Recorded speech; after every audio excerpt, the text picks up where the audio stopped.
do profeta Miqueias, capítulo 7, verso 11. Miqueias, capítulo 7, verso 11. O tema do nosso estudo nesta manhã: avançando no que é contrário. Como fazer isso, pastor Marcelo?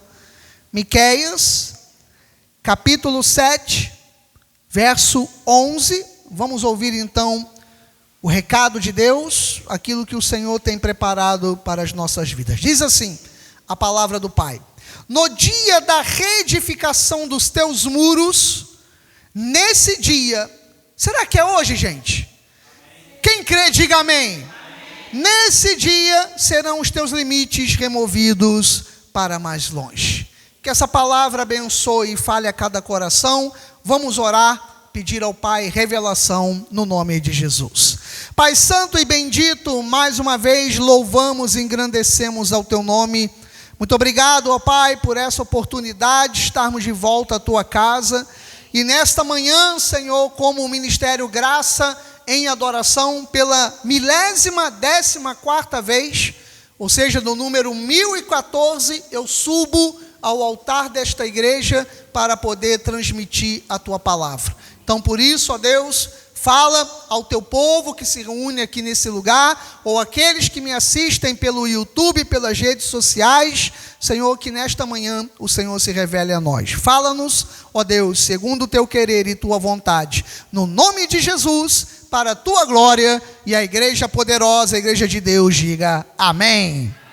Graças a Deus. Meus amados irmãos, nação santa, povo de propriedade exclusiva de Cristo Jesus.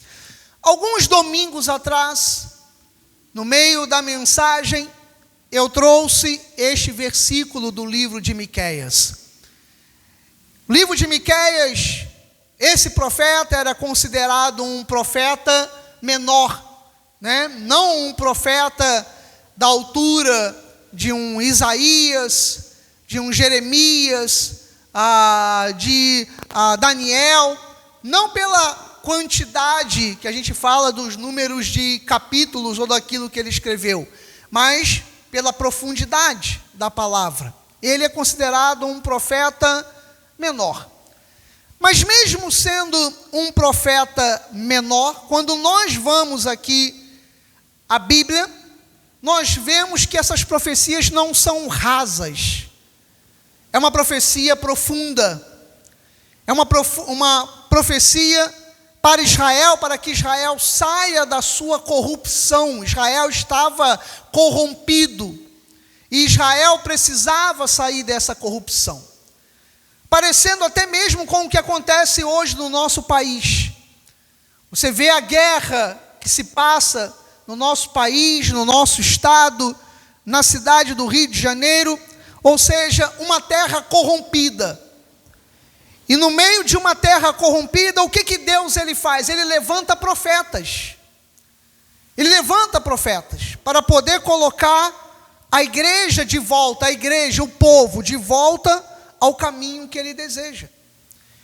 E você vê a profundidade da profecia de Miqueias, e repito, eu não vou trazer a mesma mensagem que nós falamos alguns domingos atrás, onde eu usei esse versículo.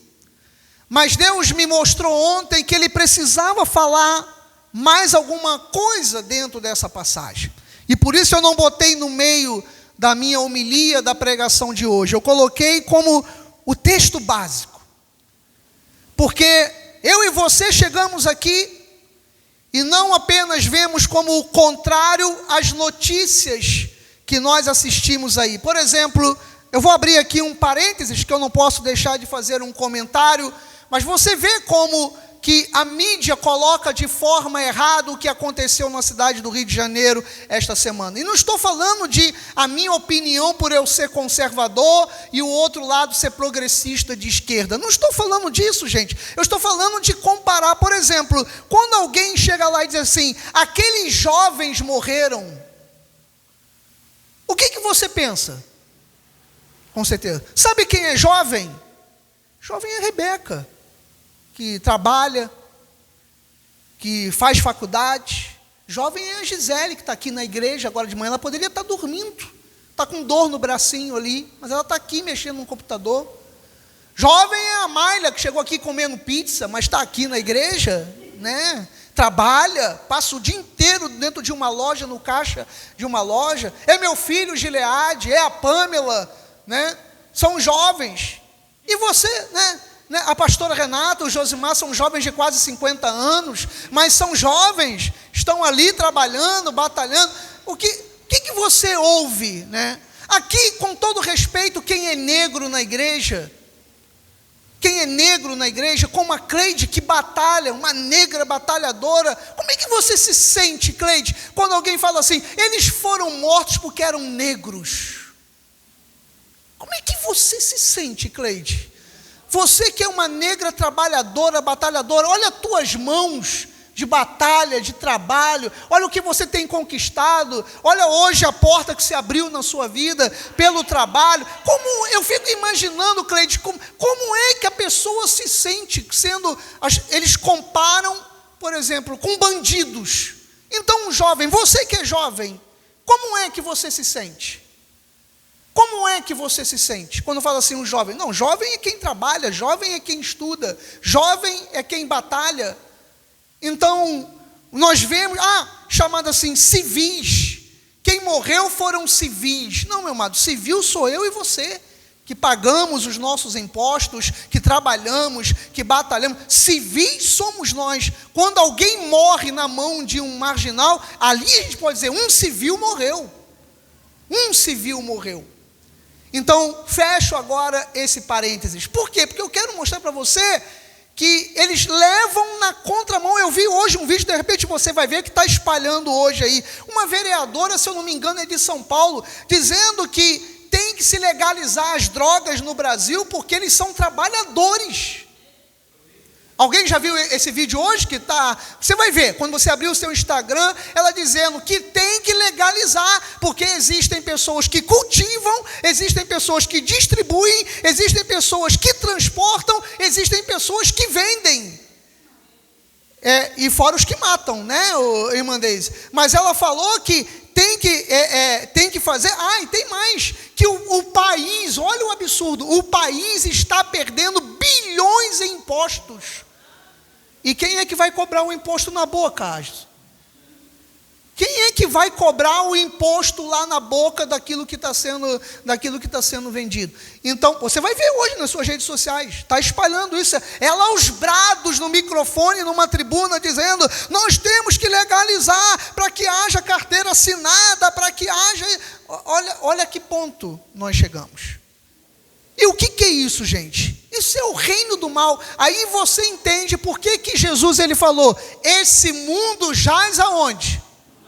Ele falou esse mundo. Nesse pensamento do Brasil, o Brasil já está no inferno, não é nem no mundo. O Brasil já está no inferno, se você pensar uma coisa dessa, né? O mundo, Jesus disse há 2000 anos atrás, que esse mundo está morto no maligno. Se você teve alguém à sua volta, como eu tive na minha parentela, ou pessoas que cresceram comigo, que se envolveram com as drogas e que morreram como marginais, ou padeceram nas drogas, alguém aqui já teve alguém próximo envolvido com drogas? Eu já tive, da pessoa tirar tudo de dentro de casa, de se envolver, se acabar, se definhar. E como é que alguém pode dizer que tem que legalizar uma coisa dessa? Como dizer que vai se legalizar? Porque a bebida porque o cigarro pelo amor de Deus, né, gente? Você não tem como comparar. Uma pessoa, há 2 semanas atrás eu fui ao Rio, e eu passei na Taquara, no BRT, lá no Rio, eu vi uma mulher sentada na calçada, ela como esse pessoal daqui de Cabo Frio, com as sacolas pretas, sacos pretos, sentado lá, a mulher fazia assim, mano. A mulher saindo do efeito, a mulher parada na parede, os músculos, ela não conseguia segurar o corpo, o corpo dela assim, ela com os olhos totalmente alucinada pelo crack, pela droga.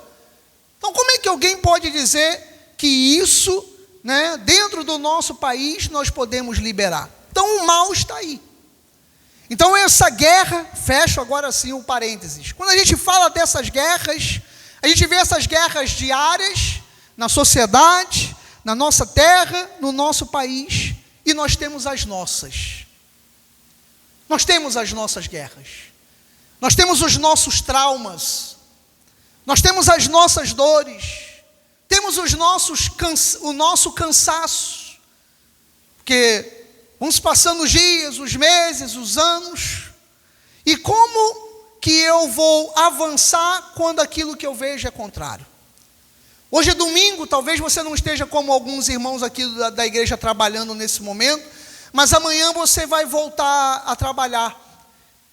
E você diga assim: pastor, mas que luta no meu trabalho. Amanhã eu vou passar 8 horas lá naquele trabalho sendo perseguido pelo meu chefe, sendo perseguido pelos meus colaboradores. Pastor, eu tenho que passar, mas eu preciso comer, eu preciso pagar a conta, eu não posso sair de lá. Como avançar nisso? Como encarar aquilo que te machuca? Imagina se alguém chega aqui para mim, para você agora, e fala assim: levanta que chegou a dose diária do chicote. Como é que você imaginaria isso? A gente se levantar e ir lá agora para tomar a dose diária do chicote. Mal comparando, estou lembrando da minha mãe ontem. Minha mãe tem um cachorro imenso, é um pincher desse tamanho, e tem que dar remédio para ela 5 vezes no dia, e cada vez que minha mãe dá o remédio, minha mãe leva uma mordida. E minha mãe estava falando ontem: como é que eu faço? Eu já sei que está chegando a hora da mordida. E às vezes você é mordido por amor, como diria aquela música antiga da novela, né? Mordida de amor. E às vezes você é mordido dentro da tua casa, mordido na sua família, mordido por quem você ama, né? Você é mordido pelo marido, pela esposa, pelos filhos, pela namorada, pelo namorado, seja quem for, você recebe aquela mordida. Mas a mordida não foi uma mordida de amor, no sentido de botar o dente ali na hora do amor, não. Estou falando de mordida que machuca, né? Porque quando alguém estranho fala alguma coisa com a gente, seja no trânsito, seja na rua, você fica chateado, você fica revoltado, mas aquilo ali não te machuca. Você se revolta, mas não te machuca. Por quê? Porque você é indiferente à pessoa. Mas e quando você é machucado por quem você ama? A mordida, né? Como está acontecendo com a minha mãe, com a cachorrinha dela, e ela falando: o que eu faço? 5 vezes por dia eu estou sendo mordido. Mas eu insisto por amor. A obra de Deus também é assim. Avançar muitas vezes naquilo que é contrário. E por isso que o profeta Miqueias, ele falou: no dia da reedificação dos teus muros, nesse dia, ou seja, no dia em que eu resolvo me reconstruir, nesses dias os meus limites, eles passam a se estender. Porque talvez a gente esteja dizendo: pastor, eu cheguei ao meu limite. Às vezes a gente fala isso: pastor, eu cheguei ao meu limite no casamento. Hoje, em cada 10 casamentos, 4 estão sendo desfeitos. Por quê? Porque as pessoas não conseguem estender o seu limite, não conseguem lançar adiante. Aquela questão do amor do livro de Coríntios, quando Paulo fala que o amor tudo crê, tudo sofre, tudo espera, tudo suporta. O amor é isso. O amor não é o amor das músicas românticas, ou das novelas, ou dos filmes. O amor é difícil. Amar é difícil. Amar a Deus não é fácil, gente. Você se manter na visão, você se manter quando, né, tudo é contrário. Citando novamente o que aconteceu terça-feira lá no Rio. Em um momento, quando os primeiros policiais começaram a tombar, começaram a cair, o chefe do BOPE estava dentro da mata e ele falou para os seus comandados: quem quiser desistir está liberado. Podem sair da mata e voltar para suas posições. Quando os policiais começaram a tombar. E sabe o que eles responderam no rádio, irmã Deise?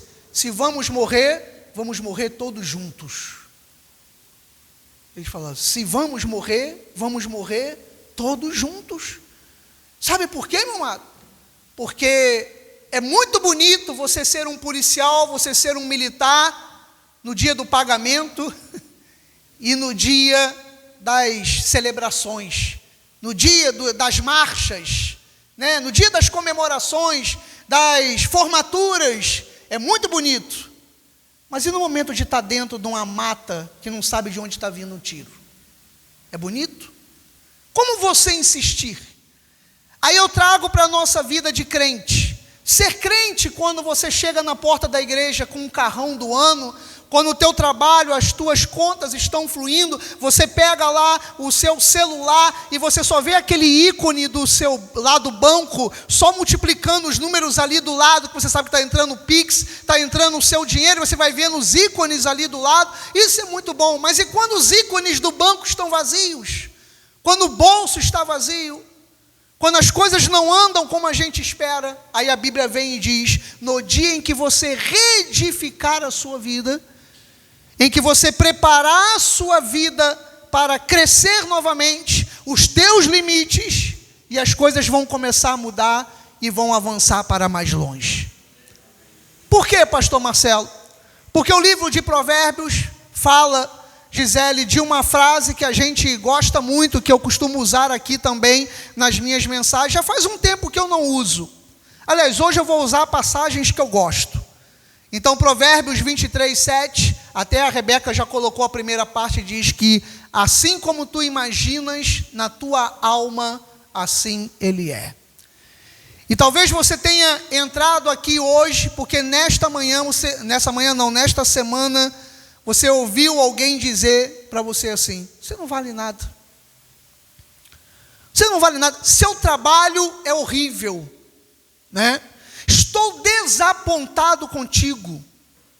E aí de repente você entregou o seu melhor, porque o problema é esse, é quando a gente entrega o nosso melhor e alguém não reconhece. Outra coisa, quando alguém te machuca, como é que você tem devolvido? Quando alguém te machuca. Ontem eu vivi uma situação interessante, já que eu falei sobre o cachorrinho, caminha a paçoca. Eu abri a porta e ela veio na minha frente, e quando eu fui pisar, eu pisei na pata dela. Ela deu um grito de dor e ela saiu pulando.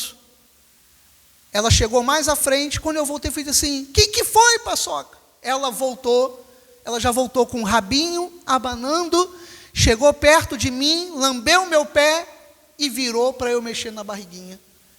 Ou seja, eu acabei de machucá-la. Mas ela veio e falou assim, se você me machucou, não sei o porquê, eu te devolvo com amor. Eu te devolvo com amor. Então, talvez você tenha ouvido isso essa semana e está ali dentro como feijão e arroz, cozinhando isso. E você fala, puxa, eu ajudei tanto essa pessoa no meu trabalho, eu ajudei tanto essa pessoa aqui na igreja, eu ajudei tanto essa pessoa na minha família, eu tenho ajudado tanto e olha, isso, sabe, tem me corroído, tem me afligido mesmo por dentro, pastor Marcelo. Então a Bíblia ela diz que assim como tu imagina na sua essência, na sua alma, assim é. Miqueias falou, no dia em que você reedificar a tua vida, os teus limites serão removidos para mais longe. Então eu digo, meu amado, o problema não é como as pessoas te veem ou aquilo que elas fizeram para mim e para você, mas é a forma como nós nos vemos. É a forma como nós reagimos, né? Então, como tu imagina? O que você imagina da sua vida a partir de hoje em diante? Quais têm sido os degraus que você tem usado para você subir, para você crescer? Como enfrentar então essa adversidade contrária? O Gileade, ele comentou sobre o apóstolo Paulo, que estava sendo levado a Roma para ser julgado, estava algemado, estava no porão de um navio, os ventos. Você consegue imaginar uma coisa dessa? Você está dentro de um porão de um navio. Eu estive em 1993, num temporal na Baía de Guanabara, no Rio de Janeiro, eu indo para Niterói, na barca Rio-Niterói. Peguei-lhe um temporal do final de tarde, gente, e no meio da Bahia, e eu sentado na janela da barca, eu via a barca descer, o mar subir, e a barca subia, e depois a barca descia, e você via a água, e como é que você se sente? E não afundou. Saiu nos jornais no dia seguinte que aquela barca havia se perdido na Baía de Guanabara. Nós fomos parar lá perto do aterro do Flamengo. A barca ficou, Rebeca, à deriva. E a barca que eu estava, irmã Deise, virou notícia. Mas quem estava lá dentro sabia o que estava passando. Mas se faz bons marinheiros quando, gente? No temporal, na tempestade, Josimar, é que se faz bons marinheiros. Onde se faz bons crentes? Na adversidade. Na adversidade, na luta. É aí que nós descobrimos quem confia e quem não confia em Deus. Então, repito, o problema não está da forma como alguém te vê, na ingratidão que alguma pessoa lançou sobre a sua vida, nas palavras que dizem, estou desapontado contigo, não acredito mais em você. Nós recebemos muitas vezes essas palavras. O problema não está nessas palavras ou quem falou, mas da maneira como você recebe, como você reage. Ele diz, como imaginas na tua alma, assim é. E sabe por que às vezes a gente viveu isso aí? Porque quando alguém foi tomar uma decisão, a pessoa não tomou a decisão pensando nas consequências. E por mais que você ache que você não tem influência na vida de alguém, por menor que você seja, você tem influência. Alguém que está à sua volta recebe a sua influência, por mais que você diga que não. Quer ver só? João, capítulo 10, verso 10 diz assim: o ladrão, que Jesus ele não disse quem era, mas a gente supõe que seja o diabo, né? Então ele diz, o ladrão vem somente, essa é a única missão dele, ele só vai fazer isso, roubar, matar e destruir. É a única missão do diabo. Não adianta. A pessoa pode ter feito pacto com ele. Vai chegar um dia, ele pode dar riqueza, fama, ele pode dar mulheres, homens, ele pode dar o que for, né? Vai chegar um dia que ele vai cobrar a conta. Eu falei há um tempo atrás aí para uma pessoa que eu tenho um carinho. Eu falei, aproveita enquanto você pode aproveitar. Porque nesse momento, quer ver só? Quando a gente vai a um restaurante, o final do restaurante é feliz ou é triste? É o que, Cleide? É o que? Vou perguntar novamente. O final do restaurante é feliz ou é triste? É triste. Porque você comeu, você conversou, você riu com seus amigos, você riu com seus colegas, você fez story na sua rede social, você marcou o restaurante, você estava bem arrumado, você impressionou a garota que você queria, você estava ali com o abençoado que você desejava e tal, mas no final a conta vem. No final a conta vem. E é assim que acontece com quem anda ao lado do ladrão. É assim, meu amado.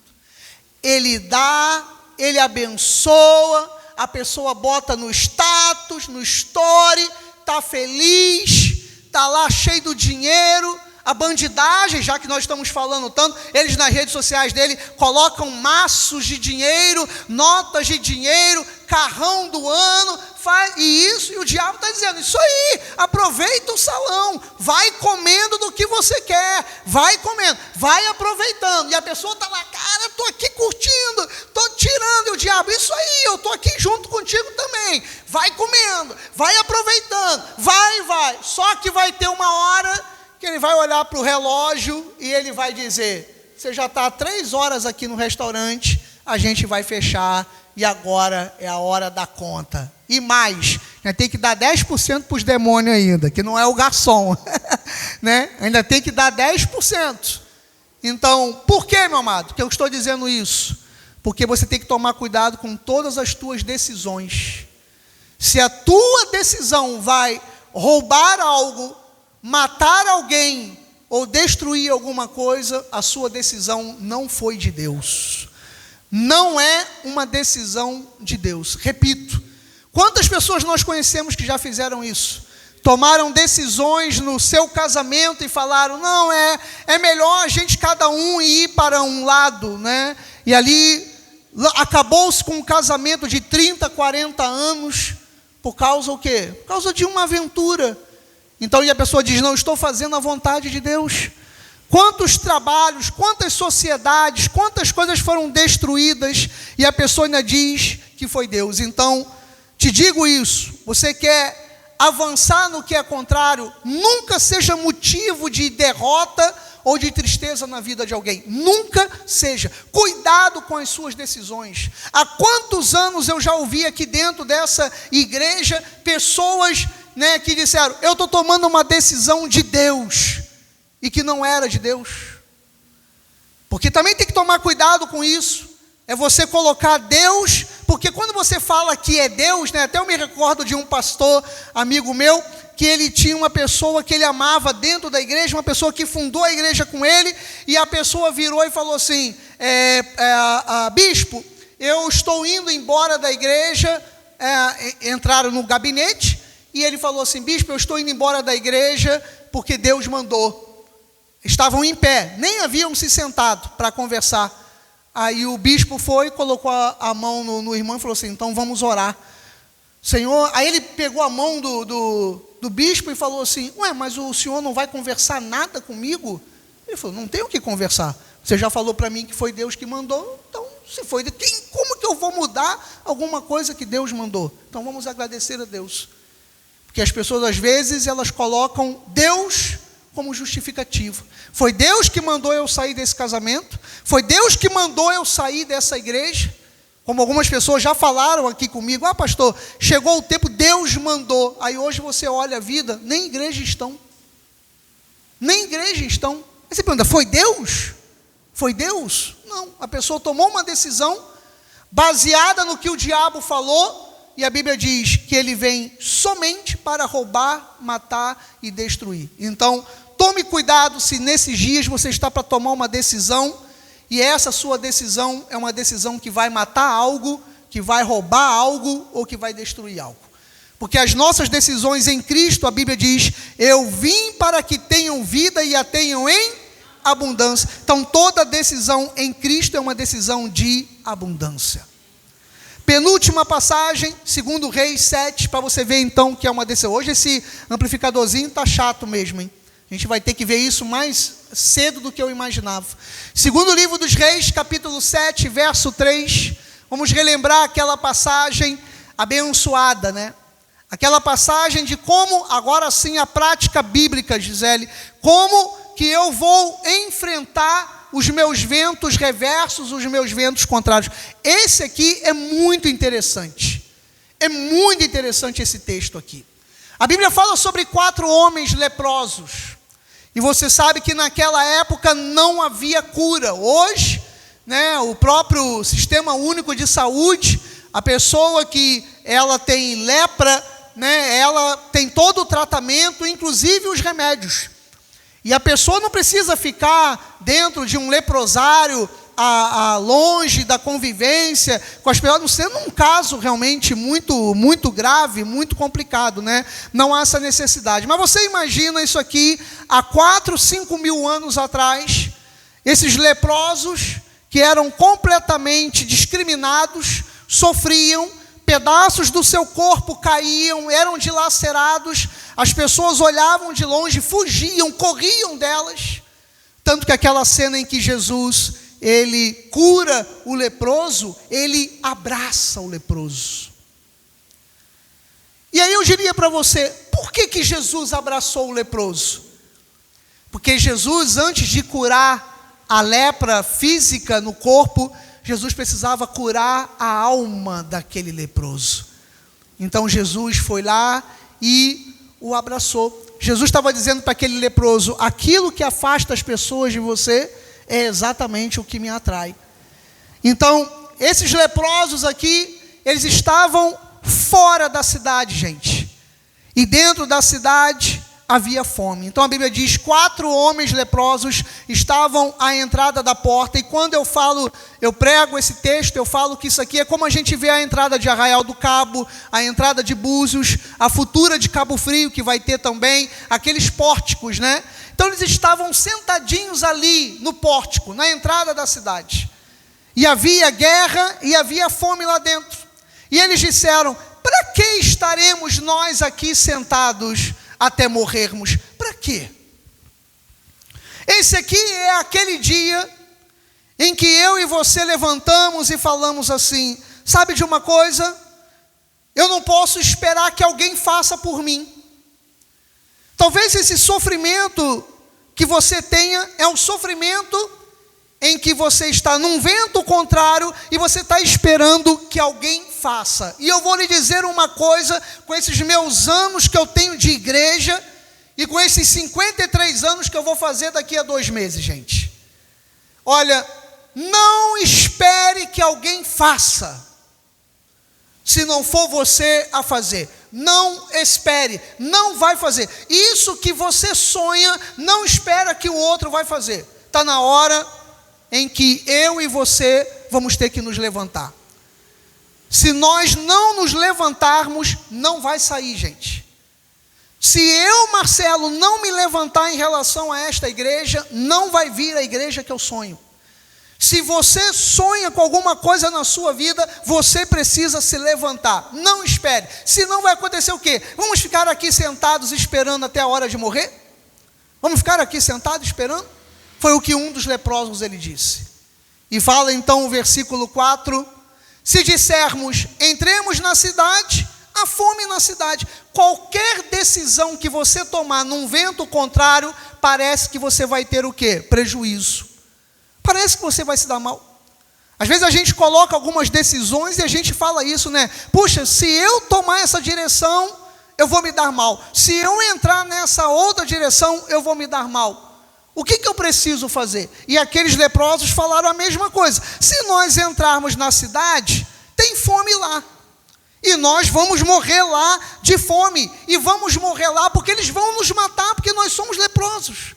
Mas se nós ficarmos aqui sentados, nós também vamos morrer. Esse é o problema dos ventos contrários. É que nós olhamos e vemos o mal, e vemos o problema. E o que você está vendo hoje? O que está impedindo então que você avance? Você está procurando culpados? Se nós formos procurar culpados na nossa vida, nós vamos encontrar, gente.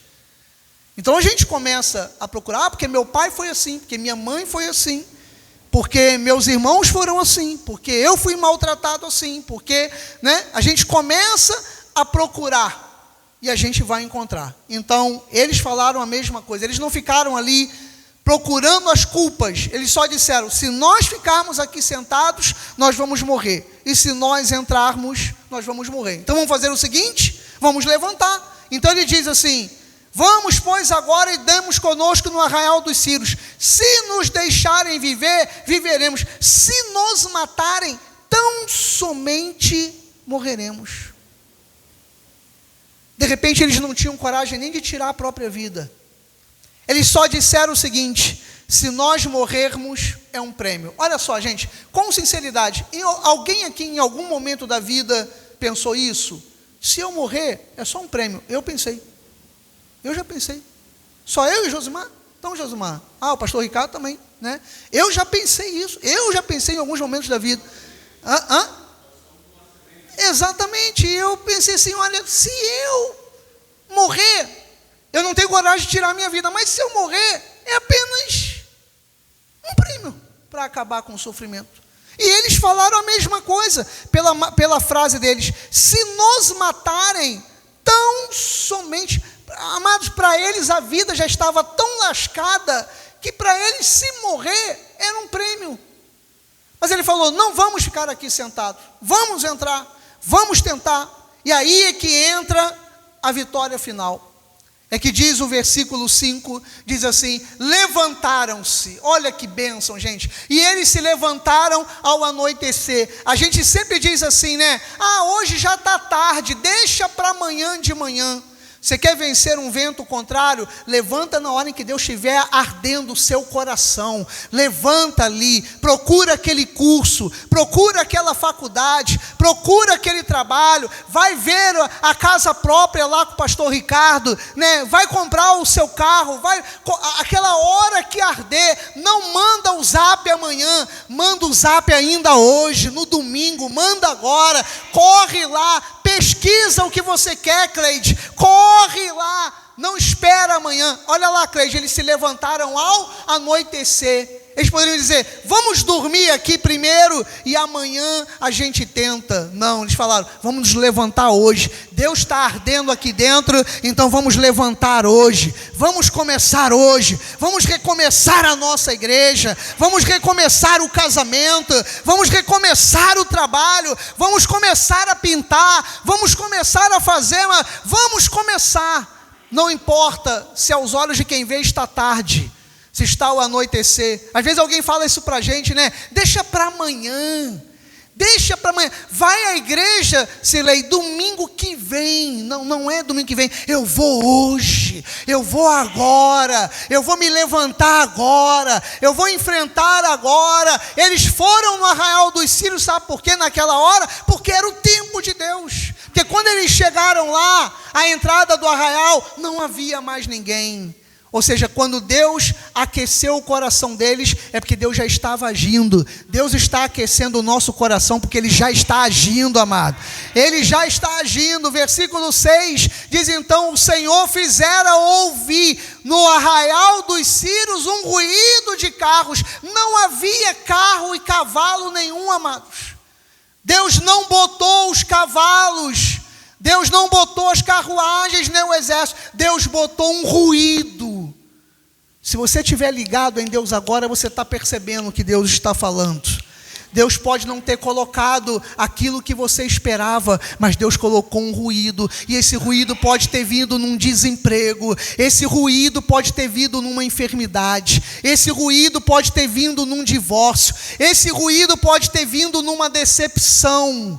Mas esse ruído não foi o inimigo, esse ruído foi de Deus para trazer libertação para a sua vida, sabe, para trazer novidade. Olha lá, veio, não era verdade, olha lá, não era. O Senhor trouxe no Arraial dos Círios um ruído de carros e de cavalos e um ruído de um grande exército, de maneira que os sírios disseram: o rei de Israel alugou. Esses sírios aqui, mas é os sírios que a gente vê hoje. Lá na Síria, aquela confusão toda lá, olha lá, no Arraial dos Círios, eis que o rei de Israel alugou contra nós, os reis dos heteus, dos egípcios, para virem contra nós. O ruído foi Deus que colocou, e com o ruído os inimigos fugiram. Versículo 7. Pelo que se levantaram e fugindo, olha lá, ao anoitecer. Amados, Deus é o Senhor do tempo, Ele sabe a hora certa. Enquanto estava havendo um ruído lá dentro do Arraial dos Círios, Deus estava esquentando o coração dos leprosos, naquele mesmo horário, lá ao anoitecer. Está vendo como é que se encaixou? Amados, Deus não chega atrasado, Ele chega na hora certa.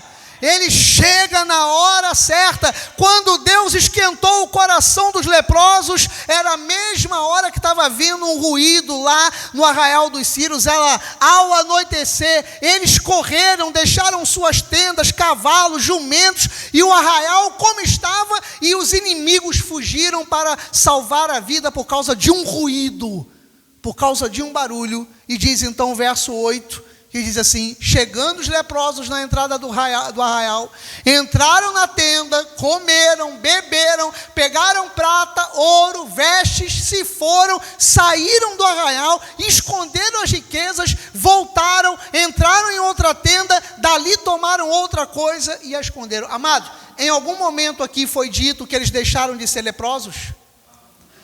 Eles deixaram de ser leprosos? Amados, Deus nos dá vitória na condição que a gente tiver, meus amados. Deus nos dá vitória na condição que a gente tiver. Você pode ser próspero na condição que você está. Você pode ser saudável na condição em que você está. Você pode ser livre e feliz na condição em que você está, sabe? Mas quando Deus fizer um ruído, não fique sentado. Levante-se, mesmo que o vento seja contrário. Levante-se. Esse mês de novembro nós vamos nos levantar. Esse mês de novembro nós vamos avançar. Nós vamos, mesmo que o ruído seja contrário, meu amado, nós vamos avançar. E eu termino com Miqueias 7:7. Apenas vou ler o versículo que diz: eu, porém, olharei para o Senhor e esperarei no Deus da minha salvação. Eu não vou olhar para o que eu estou passando, nem você. Nós vamos esperar no Deus da nossa salvação. Vamos aguardar no Deus da nossa salvação. A Bíblia diz: o meu Deus me ouvirá. O nosso Deus está nos ouvindo, amados. O nosso Deus está nos ouvindo. Mesmo que o vento seja contrário, mesmo que haja inimigos, maior é aquele que está em nós do que o que está nesse mundo. Você pode falar comigo? Maior é aquele que está em nós do que o que está nesse mundo. Mais uma vez, maior é aquele que está em nós do que o que está nesse mundo. Você acredita nisso? Você crê mesmo nisso? Que essa palavra alcance a sua vida, seu coração? Assim seja, assim disse o nosso Deus. Louve a Ele com alegria. Nosso Deus é maior.